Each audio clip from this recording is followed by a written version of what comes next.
Good morning, everyone. How are you? Good morning, ma'am. We are Morning, fine. ma'am. What We are Good fine, morning, ma'am. ma'am. What about you? हम आज and देखिए हम सभी chapter पढ़ रहे हैं history का chapter number 1। यहाँ पर पिछली क्लास में हमने काफी सारे ब्रिटिश के गवर्नर जनरल एंड वायसराय के बारे में भी पढ़ा था।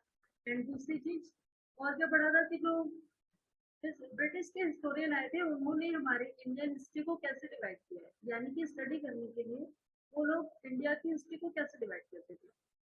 चलिए, तो आज अभी हमें जो टॉपिक पढ़ना है वो है कॉलोनियल।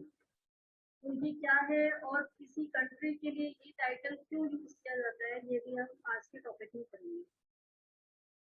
Okay, Yes, ma'am.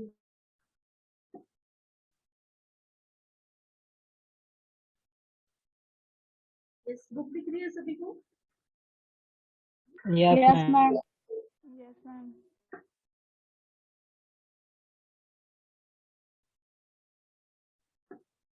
चलिए, तो अभी पिछली क्लास में हम सभी लोग पढ़ चुके हैं। जेम्स मिल के बारे में पढ़ा था, जो एक इंडियन जो एक ब्रिटिश का हिस्टोरियन था, इतिहासकार था। उसने हमारे हिस्ट्री को, हमारे इंडियन हिस्ट्री को 3 पार्ट में डिवाइड किया था, हिंदू एंड दूसरा था Muslim and Hindu, Muslim and British. तो ये 3 साल में डिवाइड किया था, लेकिन इसे काफी सारे हिस्टोरियन ने इग्नोर भी कर दिया। इसे इम्पोर्टेंट नहीं माना, क्योंकि उनका मानना ये है कि किसी एक टाइम पीरियड में किसी एक ही धर्म के राजा नहीं रहते, किसी एक ही धर्म के किंग का शासन नहीं होता था, इसी वजह से वो लोग इसे इग्नोर करते हैं। चलिए, भी आज जो टॉपिक पढ़ना है हमें, यहाँ पर हमने क्वेश्चन से छोड़ा था। Yes, can we uncritically accept the characterization of the modern period to describe period of our study? तो क्या हम लोग एक्सेप्ट कर सकते हैं उन विशेषताओं को मॉडर्न पीरियड की अपनी स्टडी को डिस्क्राइब करने के लिए? जैसे अभी मैंने आपको बताया था कि मेडिकल हिस्ट्री जब हमारी थी तभी काफी सारी चीजें बनाई गई थी, नई नई तकनीकें आई थी, काफी सारी चीजें बाहर से हमारे देश में लाई गई थी। तो अब जो पीरियड है ये तो बिल्कुल ही मॉडर्न है, ये एक आधुनिक इतिहास है, ये हमारी मॉडर्न हिस्ट्री है अभी हम जो पढ़ने वाले हैं। तो as you will see in this book, under British rule people did not have equality. अभी अगर हम ये वाला चैप्टर पढ़ेंगे तो हम देखेंगे कि जब ब्रिटिश रूल था तो सभी लोग बराबर नहीं थे। जैसे आज आपने सुना होगा देखिए कितना सारा यहाँ पर भेदभाव होता था कितनी चीजों को लेकर के। तो ब्रिटिशर्स के टाइम पे ये और ज्यादा हो गया था। फ्रीडम और लिबर्टी, ना तो लोगों के पास फ्रीडम थी, ना ही स्वतंत्रता थी, कुछ भी नहीं था, उनके पास आजादी नहीं थी। Nor was the period one of economic growth and progress, और इस काल में कोई भी इकोनॉमिक ग्रोथ नहीं हुई, ना ही हमारे इंडिया की प्रोग्रेस हुई थी। तो ब्रिटिशर्स, अगर ब्रिटिशर्स अच्छा ही कर रहे होते तो हमें आजादी की लड़ाई नहीं लड़नी पड़ती और इतने लोगों को अपनी जान नहीं गंवानी पड़ती। ये तो हम सभी जानते हैं ना, कितने लोगों ने फाइट करके इंडिया को जिताया। yes, ma'am. तो अगर ब्रिटिशर्स का रहना यहाँ पर अच्छा होता तो हमें उन्हें भगाने की जरूरत पड़ती ही नहीं। फिलहाल उन्होंने किस तरीके से इंडियंस को बुरी तरह परेशान कर दिया था, क्या कारण था कि लोगों ने लड़ाई छेड़ी, वो भी इस तरीके से कि उन्होंने अपनी जान की बाजी भी लगा दी, इस तरीके की लड़ाई लड़ी थी। तो कितना बुरा हुआ था उनके साथ, इंडियंस के साथ, ये फिलहाल हमें अपनी इसी हिस्ट्री की बुक में पढ़ना है। चलिए, तो अभी स्टार्ट करते हैं कॉलोनियल से। तो व्हाट इज कॉलोनियल? अब कॉलोनियल क्या होता है? औपनिवेश, जिसे उपनिवेशिक कहा जाता है। अब उपनिवेश क्या होता है, अभी हम इसकी मीनिंग पढ़ेंगे, केवल ये हिंदी वर्ड है, अब इसको डिफाइन किया जाएगा इस पैराग्राफ में। तो in this book you will read about the way the British come to conquer the country and establish their rule. तो अभी हम इस बुक में क्या पढ़ने वाले हैं कि ब्रिटिशर्स कैसे आए इंडिया में, कैसे उन्होंने भारत को जीता और कैसे अपना शासन यहाँ पर स्टैब्लिश किया। Subjugating local नवाब एंड राजा। अब सब्जिगेटिंग का मतलब होता है हराना, पछाड़ना या दमन करना। तो उन्होंने किस किस को हराया था? यहाँ के जो लोकल नवाब थे उन्हें, और जो यहाँ के राजा थे पर्टिकुलर एरिया के, तो उन लोगों को हरा के किस तरह अपना शासन यहाँ पर स्टैब्लिश किया था, ये पढ़ना है हमें आगे आने वाले चैप्टर में।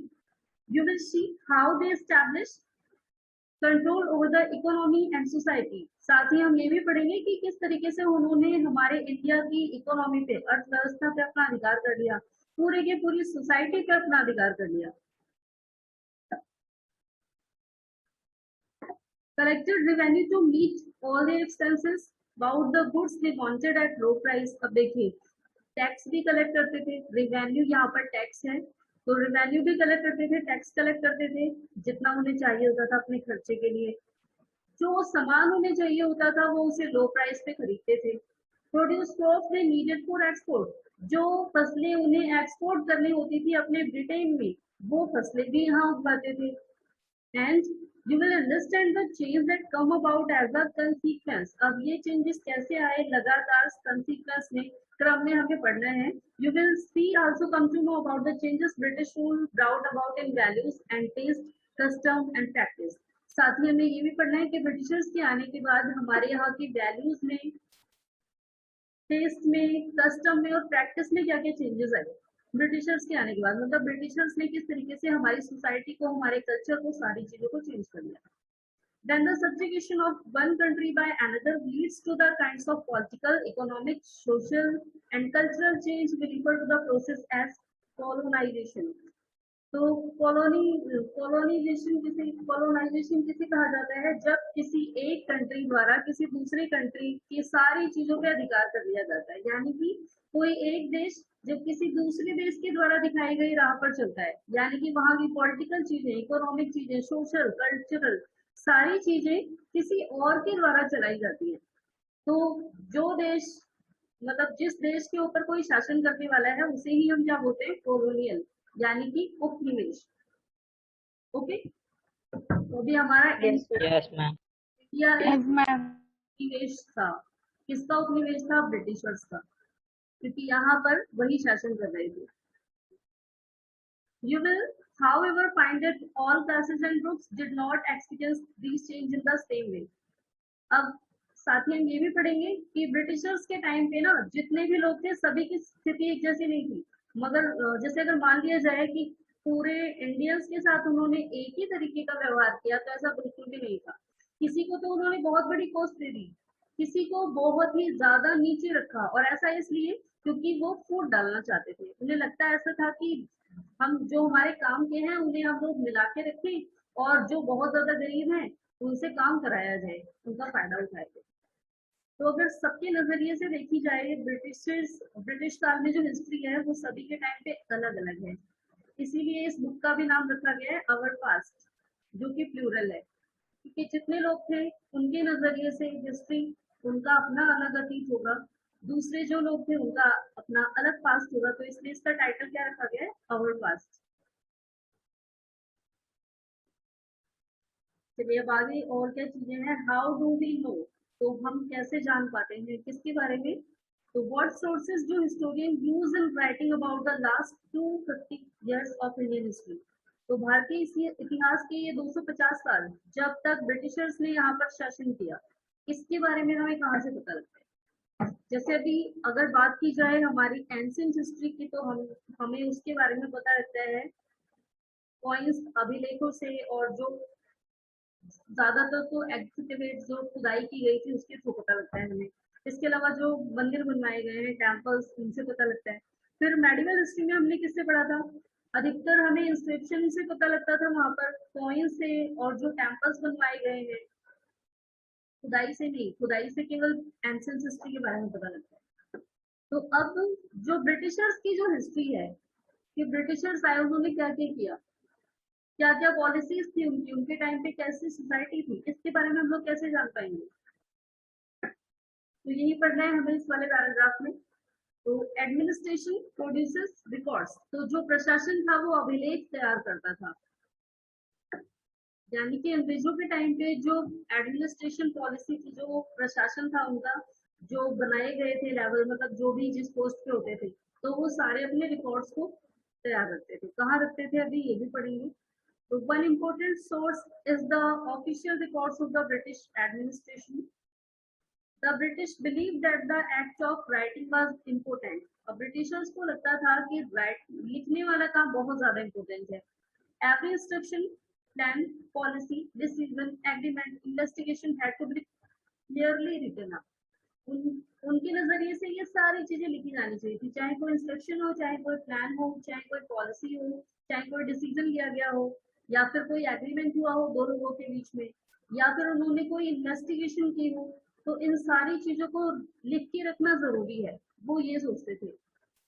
बस this was done, thing could be properly studied and debated. अगर ये सारी चीजें लिख के रखी जाती प्रॉपरली, तो इन्हें कभी भी पढ़ा जा सकता था, उसमें चेंजेस भी किए जा सकते थे, और उन पे डिबेट भी की जा सकती थी, वाद विवाद क्या होना चाहिए और क्या नहीं होना चाहिए, क्या गलत है क्या सही है। तो this convictions produced an administrative culture of memos, noting and reports. तो अब जो ये कन्विक्शन थी, यानी कि इनकी जो सभा थी, वो क्या करते थे, जितने भी एडमिनिस्ट्रेटिव कल्चर मेमो होते थे, ज्ञापन, उससे रिलेटेड जितने भी नोटिस वगैरह होते थे, जो रिपोर्ट होती थी, ये सारी चीजें लिखी जाती थी, इन सभी की चीजें तैयार की जाती थी। अब आगे देखिए और क्या सोचते थे ब्रिटिशर्स। तो Britishers also felt that all important document and letters needed to be carefully preserved. उन्हें ये लगता था कि ये सारे डॉक्यूमेंट्स को बचा के रखना चाहिए, जैसे आपके स्कूल के डॉक्यूमेंट्स को रखा जाता है। अगर मान लो कभी आपको डिटेल निकलवानी हो कि हम कब से पढ़ रहे हैं, कौन से साल हमारा एडमिशन हुआ था, तो ये सारी डिटेल मिल जाती है ना आपको। अब ये अलग बात है कि पहले के टाइम पे कंप्यूटर नहीं होते थे, आज हम कंप्यूटर में सारी चीजें स्टोर करके रख सकते हैं, सारा डाटा उसी में होता है। लेकिन पहले ये चीजें नहीं होती थी, तब उन्हें रिटर्न फॉर्म में रखा जाता था, यानी कि लिख करके सारी चीजें रखी जाती थी। तो ब्रिटिशर्स का मानना क्या था कि सारी चीजें हमें लिख के रखनी चाहिए, ताकि टाइम आने पर हम उन चीजों की स्टडी कर सके, उनमें चेंजेस कर सके। अब इसके लिए वो क्या करते थे, so they set up record room attach to all administrative institution. तो उन्होंने सारे एडमिनिस्ट्रेटिव इंस्टीट्यूट के साथ एक रिकॉर्ड रूम बनवाया था, जहां पर रिकॉर्ड को रखा जाता था संभाल के। The village tehsildar office, the collectorate, the commissioner's office, the provincial secretaries, the law court and all had their record room। ये जितने भी लोग थे देखिए, चाहे वो गांव का तहसीलदार हो, चाहे कलेक्टर हो, चाहे ऑफिस के चाहे कमिश्नर का ऑफिस हो, या फिर कोई प्रांतीय सेक्रेटरी होते थे, वहां के सुरक्षा गार्ड किसी भी राज्य के, तो इन सभी के अपने एक रिकॉर्ड रूम होते थे, जहां पर ये अपनी सारी चीजों का रिकॉर्ड रखते थे। Specialized institutions like archives and museum were also established to preserve important records। अब इसके अलावा आर्चिव यानी कि अभिलेखागार, ये आप लोग 7th क्लास में पढ़ चुके हैं, ये वर्ड आया था ना फर्स्ट चैप्टर में। Yes, ma'am. तो जहां पर डॉक्यूमेंट्स को रखा जाता है संभाल के, एंड म्यूजियम भी बनाए गए थे, म्यूजियम जहाँ पर पुरानी चीजों को रखा जाता है, बुक्स वगैरह को नहीं, पुरानी चीजों को रखा जाता है। तो ये दो चीजें बनाई गई थी जहां पर सारे रिकॉर्ड्स को संभाल के रखा जा सके। ये ब्रिटिशर्स के द्वारा बनाया गया था। Letter and memo that moved from one branch to of the administration to another in the early years of the 19th century can still be read in the archive। तो अब देखिए क्या होता था, रिकॉर्ड रूम से letter and memo को एक branch से दूसरी ब्रांच तक भेजा जाता था, जैसे अभी होता है हाई कोर्ट में सुप्रीम कोर्ट के पास भिजवाया। तो ऐसे जब ये मूवमेंट होती थी, और उसके बाद जो डिटेल होती थी सब जगह की, उन्हें कहाँ स्टोर करके रखा जाता था, आर्चिव्स में। You can also study the notes and reports that district official prepared. अब हमें देखिए अब किस टाइम पे भी वो नोट्स मिल सकते हैं जो उस टाइम के डिस्ट्रिक्ट ऑफिशियल ऑफिस में प्रिपेयर किए जाते थे, जो वहाँ के जिला मतलब जो वहाँ के जिले से रिलेटेड जो ऑफिस बने थे, वहां पर जो नोट्स तैयार गए थे वो आज भी संभाल के रखे हुए हैं। और the instruction and directives that they were sent by official at the top to provincial administration। तो जितने भी सारे इंस्ट्रक्शन थे, डायरेक्टिव, जो उनके सिद्धांत जो उनके लिखे गए थे, जो ऑफिस में भेजे गए थे, ये सारे ही रखे गए हैं। In the early years of the 19th century, these documents were carefully copied out and beautifully written by calligraphists। अब देखिए जो डॉक्यूमेंट खराब होने लगते थे या पुराने होने लगते थे, या ऐसा लगता था कि उनके उनकी लिखावट धुंधली हो गई है, उनकी फिर से कॉपी कराई जाती थी, बहुत ही सावधानी से कॉपी कराई जाती थी। कौन करता था? कॉलियोग्राफिस्ट करते थे, जो सुलेखक होते हैं, बहुत ही सुंदर राइटिंग में लिखते हैं।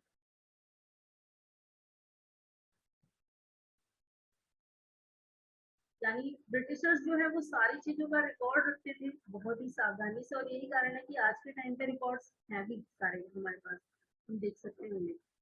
So in the early years of 19th century, these documents were carefully copied and out and beautifully written by calligraphers.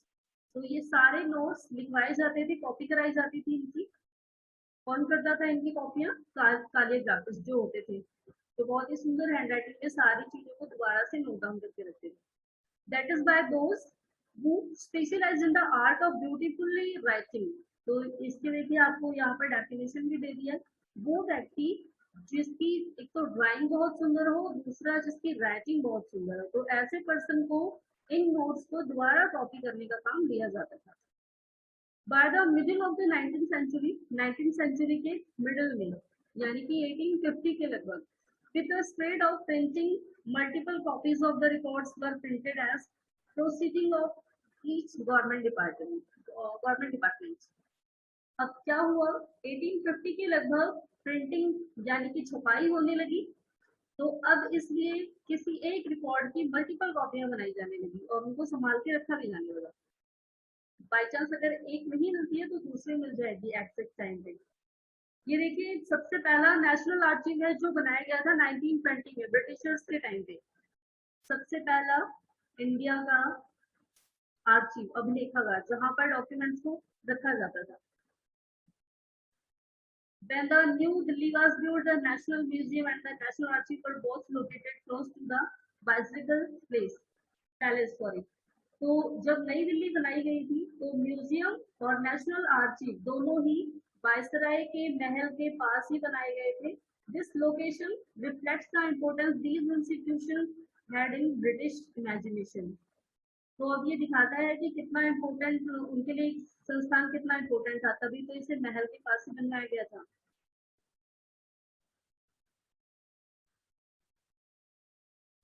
चलिए अभी इतना समझ आया?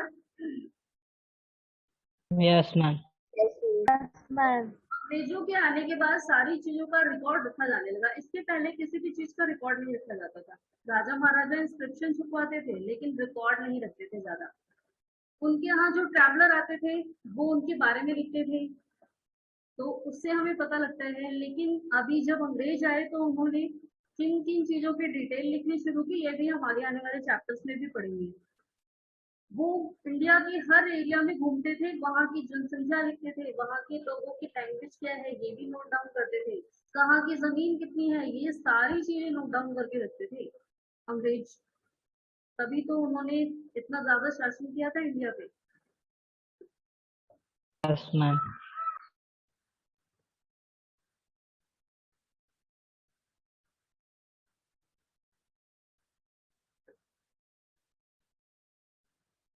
चलिए अभी आगे देखना है सर्वे। तो सर्वे जो ब्रिटिशर्स हैं ये सर्वे करते थे, घूम घूम के भ्रमण करते थे, हर एक एरिया का सर्वे करते थे, वहां जाके जांच पड़ताल करते थे क्या है, कैसा है या नहीं है। तो अब ये सर्वेक्षण, सर्वे यानी सर्वेक्षण, जहां पर जा करके हम वहां को देखें, तो कब इम्पोर्टेंट बना ये? तो the practice of surveying also become common under the colonial administration. जब औपनिवेशिक था, यानी कि हमारा भारत अंग्रेजों का उपनिवेश था, उसी समय सर्वे प्रोसेस भी स्टार्ट हुई थी ब्रिटिशर्स के थ्रू। क्योंकि जो ब्रिटिशर्स थे, the Britishers believe that a country has to be properly known before it could be effectively administered. क्योंकि अंग्रेजों का मानना ये था कि जब हम देश को अच्छी तरह जान जाएंगे ना, तभी उस पर शासन कर सकते हैं। जब हमें उसके एक एक एरिया के बारे में पता हो, ये पता हो कि कहाँ से ज्यादा फायदा उठाया जा सकता है, तभी उस पर अच्छी तरह शासन किया जा सकता है। तो इसलिए सबसे पहला काम उन्होंने क्या रखा? सर्वे करने का, हर एरिया का सर्वे किया। So by the early 19th century, detailed survey were being carried out to map the entire country. In the village, revenue survey were conducted. तो देखिए 19th सेंचुरी के स्टार्ट में ही सर्वे किया गया, उसका डिटेल रखा गया, मैप भी बनाया गया पूरे देश का। In the village revenue survey were conducted, और गांव में तो रिवेन्यू सर्वे भी किया गया, कितना टैक्स आ सकता है, कहाँ से कितना टैक्स कौन से गांव से लिया जा सकता है। The effort was no to the topography. अब ये जो प्रयास था इनका टोपोग्राफी, देखिए कितना टैक्स लिया जा सकता है, किस पे डिपेंड करता है, वहाँ की टोपोग्राफी पे, वहाँ की जमीन कैसी है, the soil quality, the flora, the fauna, the local history and the cropping pattern.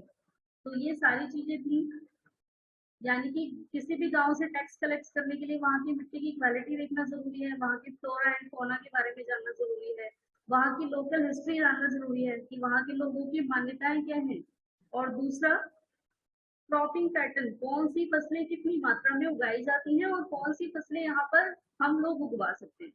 तो all the facts seen as necessary to know about the know about to administer the region. तो ये जितनी भी चीजें थी, जितनी भी जरूरी चीजें, इनके द्वारा पता लगाया गया, जो एडमिनिस्टर था उसने पता लगाया। From the end of the 19th century, तो 19th सेंचुरी के एंड तक census operation were held every 10 years, जनगणना भी कराई गई। अभी हमारे इंडिया में आज भी होती है, आप हर 10 साल बाद, आफ्टर 10 years। Yes ma'am.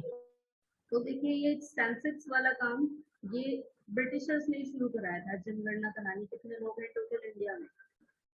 तो census operation were held every 10 years, 10 साल बाद ही होती थी, आज भी हम वही फॉलो कर रहे हैं, 10 साल बाद ही होती है।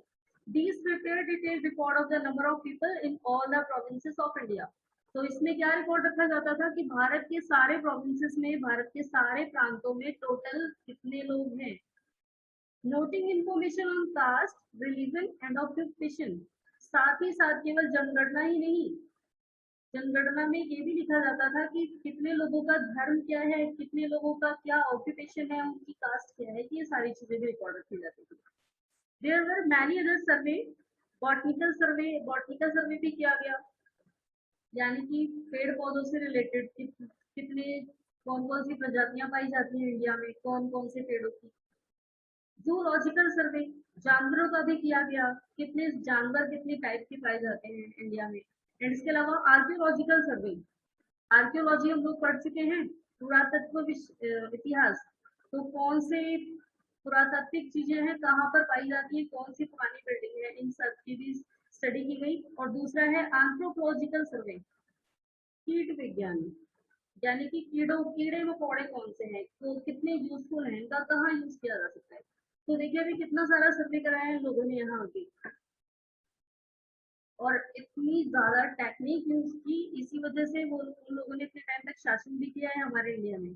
तो अभी ये टॉपिक आपके लिए इम्पोर्टेंट है, ये सारी चीजें लर्न रखनी है, ओके, क्योंकि सेंसेक्स यस मैम। स्टार्ट हुआ ब्रिटिश, ये हमें याद रखना है।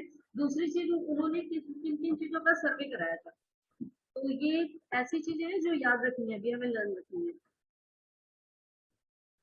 और एक ये वाला लर्न करना है, पहला नेशनल आर्chiव कहाँ बनाया गया था, न्यू दिल्ली में। कब बनाया गया था, 1920। 1920।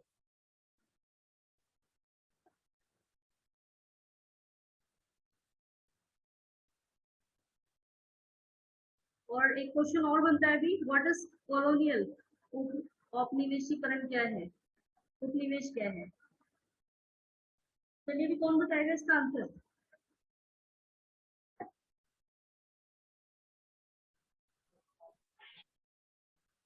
यस मैम क्वेश्चन के,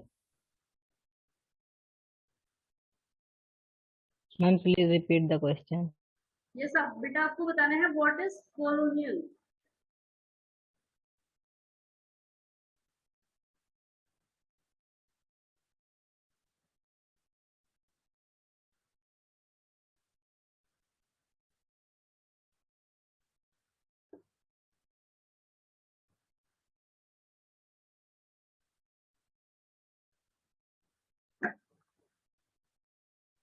yes Abhishek. Ma'am when a country ruled on another country, that is called colonial. Yes okay, Muskan you tell.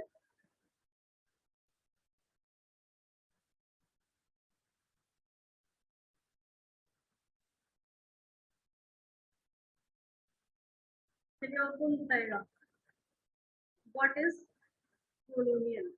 Prachi,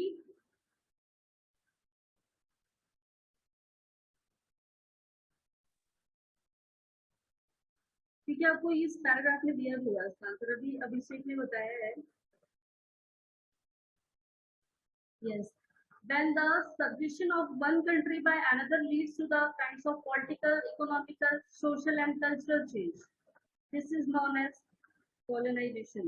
तो जब किसी एक देश पर किसी एक देश द्वारा दूसरे देश को सब्जिगेट करके दमन करके उसका उन्हें मतलब उन्हें दबा करके वहां की पॉलिटिकल चीजों पे, इकोनॉमिक चीजों पे, सोशल चीजों पे अपना प्रभाव जमाया जाता है, तो इसे ही क्या कहते हैं हम लोग? कॉलोनाइजेशन। Okay, Yes, ma'am. चलिए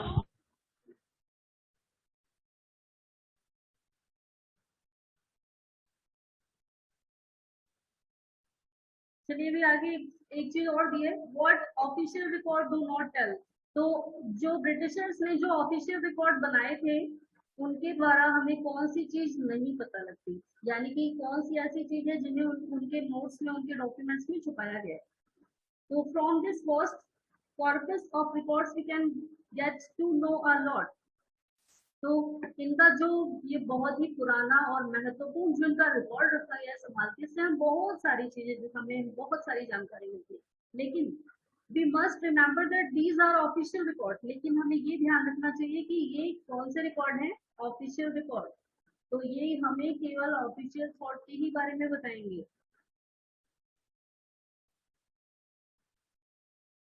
What they were interested in and what they wished to preserve for posterity. These records do not always have understand what other people in the country felt and what lay behind their actions. तो ये देखिए ये official record है और इनसे हमें केवल यही वही पता लगेगा जो शाही लोग रिकॉर्ड रखना चाहते थे, उनकी लाइफ क्या थी, क्या क्या चीजें वो रखना चाहते थे। लेकिन आम जनता की लाइफ कैसी थी उस समय पर, यानी कि हमारे इंडियंस जो थे उस समय उनकी लाइफ कैसी थी, उसके बारे में हमें ऑफिशियल रिकॉर्ड से नहीं पता लगेगा। ये देखिए आपको यहाँ पर एक पिक्चर दी है, ये ड्राइंग की गई है उस समय की। तो mapping and survey operation in progress in Bengal. आपको पता है सबसे पहले बंगाल का ही सर्वे किया गया था, उसके बाद बंगाल अलग भी हो गया था हमारे इंडिया से।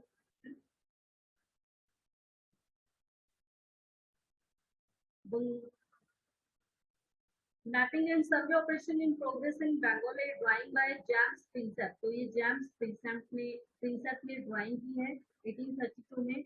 Note how all the instrument that were used in survey are placed in the foreground to emphasize the scientific nature of the project. अब देखिए सर्वे करने के लिए क्या क्या चीजें रखी गई है यहाँ पर, अधिकारी भी पहुंचे हैं वहाँ, ये कैमरामैन भी है शायद,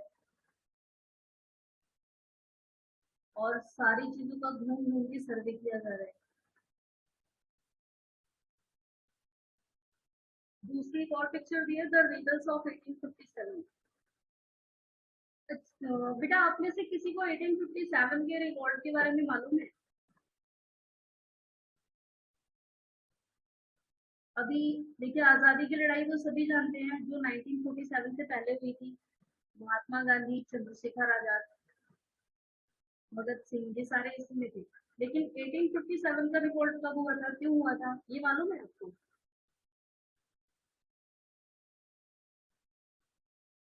नो।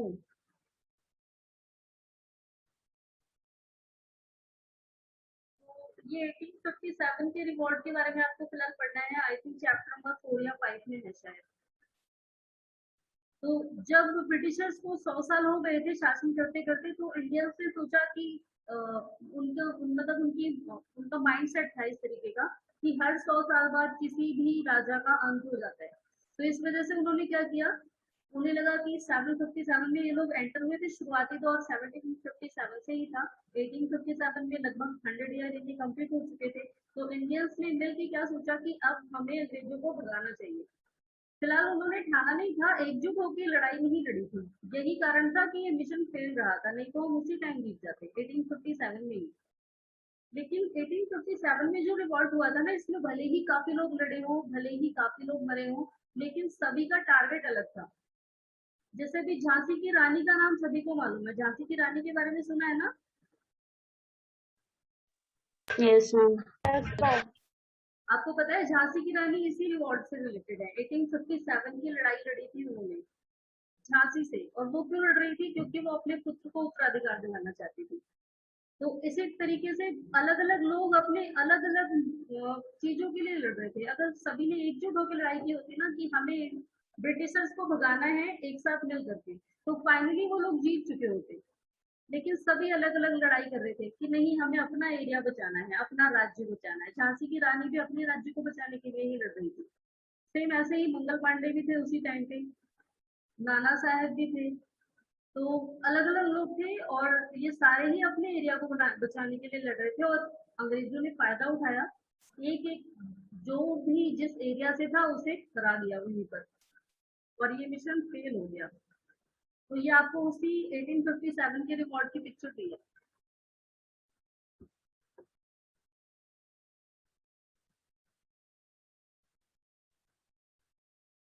चलिए, अभी फिलहाल हमें पढ़ना नहीं है इसके बारे में, तो अभी नेक्स्ट क्लास में हम ये वाला पैराग्राफ कंप्लीट करेंगे एंड उसके बाद क्वेश्चन आंसर करेंगे। Okay, yes ma'am. आज के लिए भी इतना ही।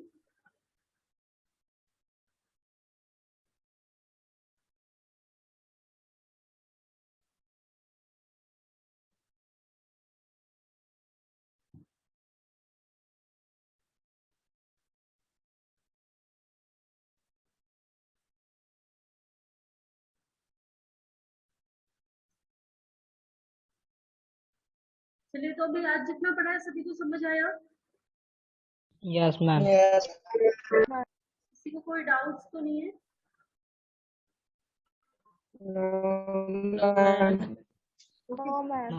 बाकी अब लोग हम नेक्स्ट क्लास में पढ़ेंगे, क्योंकि अगर आज अभी ये टॉपिक पढ़ेंगे तो भी ज्यादा हो जाएगा, क्योंकि ये लास्ट टॉपिक भी काफी, इसमें भी दो चार पॉइंट्स है जो लर्न करने वाले हैं।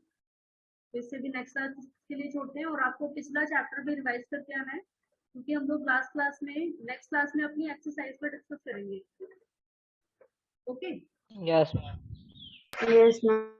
ओके बेटा, तो अभी आज के लिए इतना ही। सेम वर्क है आपका, आपको जितना अभी आज पढ़ा है इससे रिलेटेड आपको भी वर्ड्स लिखने हैं, difficult words, and question answer भी बनाने हैं।